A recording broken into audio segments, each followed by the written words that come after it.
Bismillah ar-Rahman ar-Rahim.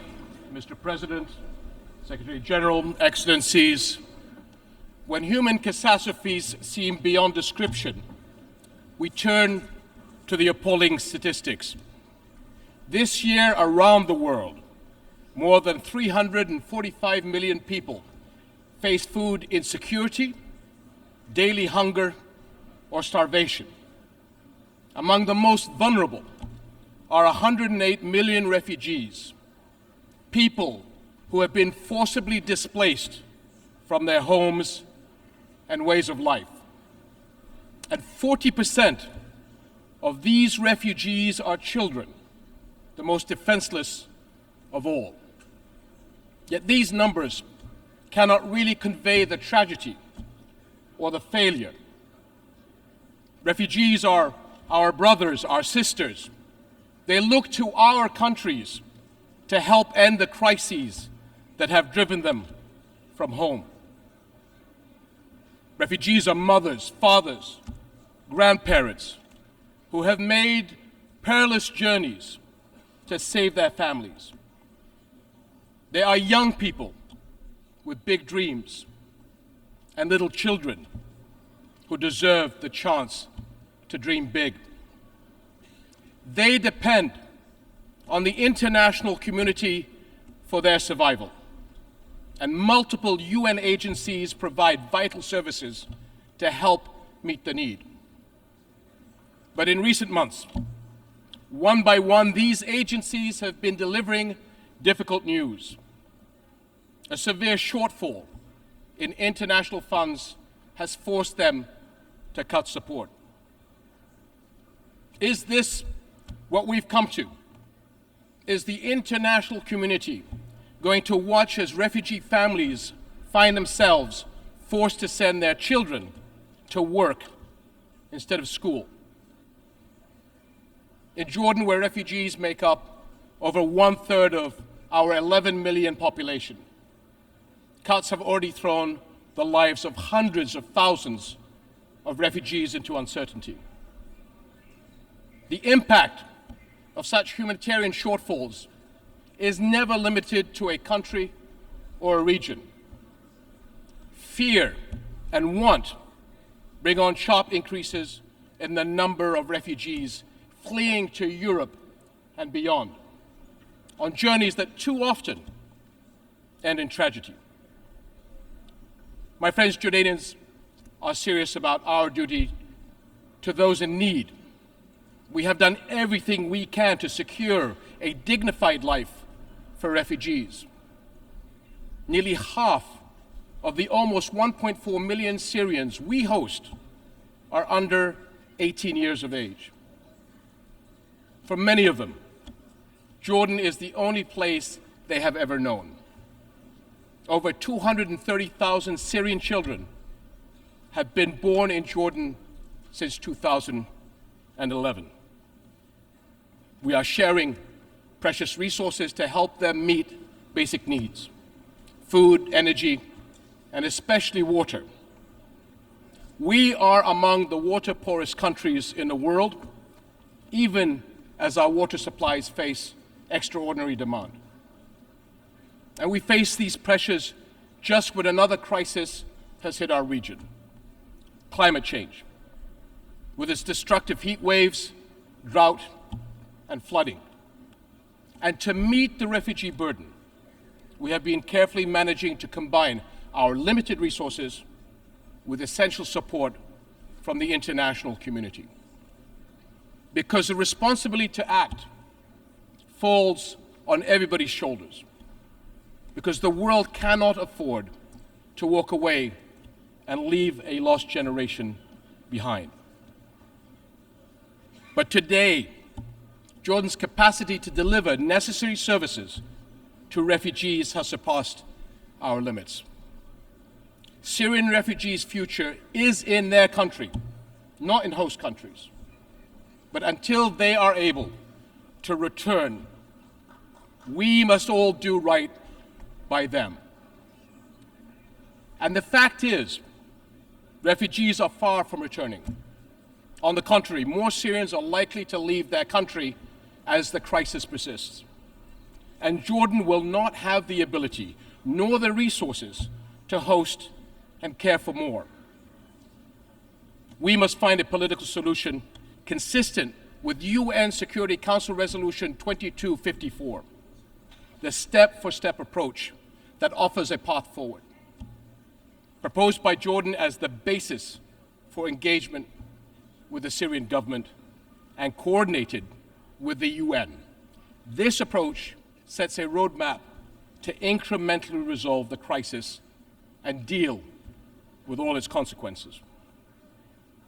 Until then, we will protect our country against any future threats the crisis could pose to our national security. My friends, Jordan's case is a microcosm of our entire region. For all our people's immense potential, repeated crises have held back the promise of greater development and prosperity. Our region is a focal point where some of the most urgent global challenges are converging. How will our world respond? Will we come together in global solidarity to get to the root of the problem, the conflicts and the crises that destroy life and hope?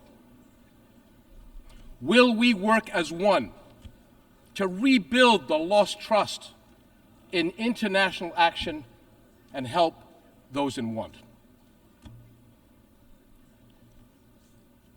My friends, our region will continue to suffer until the world helps lift the shadow of the Palestinian-Israeli conflict, the central issue in the Middle East. No architecture for regional security and development can stand over the burning ashes of this conflict. But 7.5 decades on, it still smolders. Where are we going? Without clarity on where Palestinians' future lies, it will be impossible to converge on a political solution to this conflict.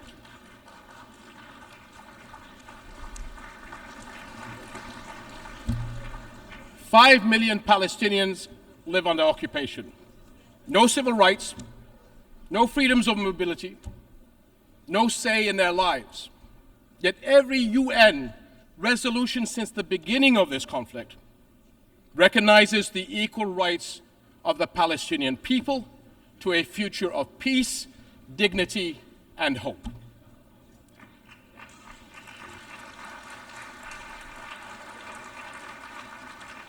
This is the heart of the two-state solution, the only path to a comprehensive, lasting peace.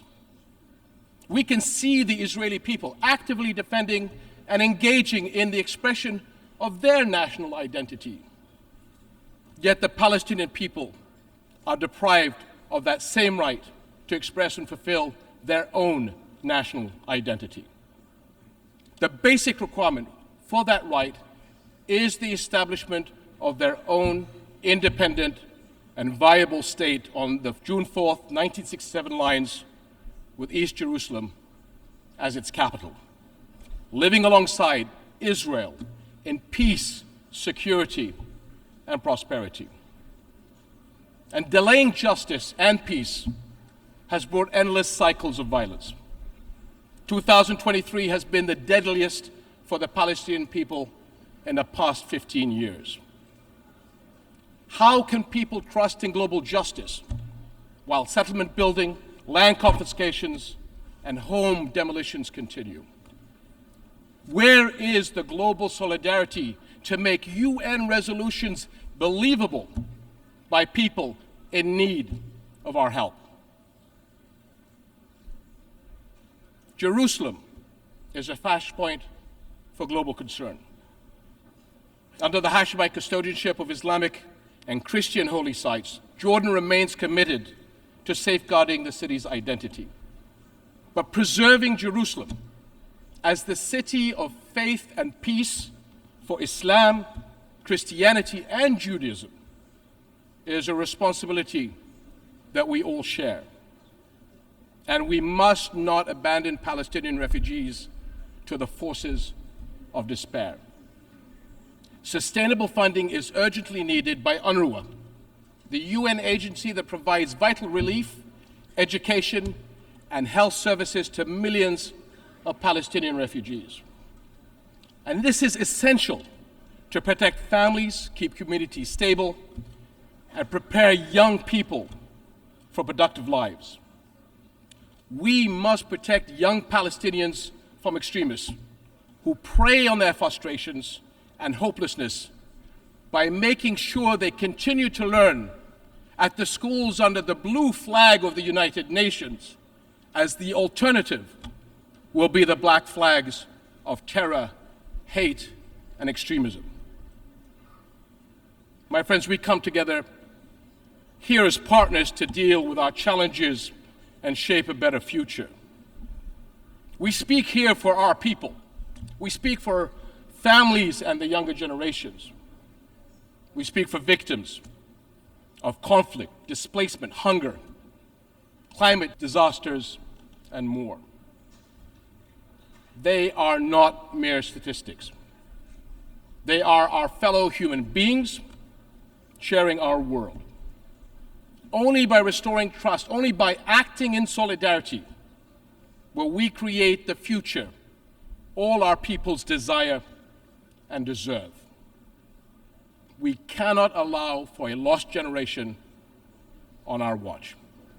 Thank you.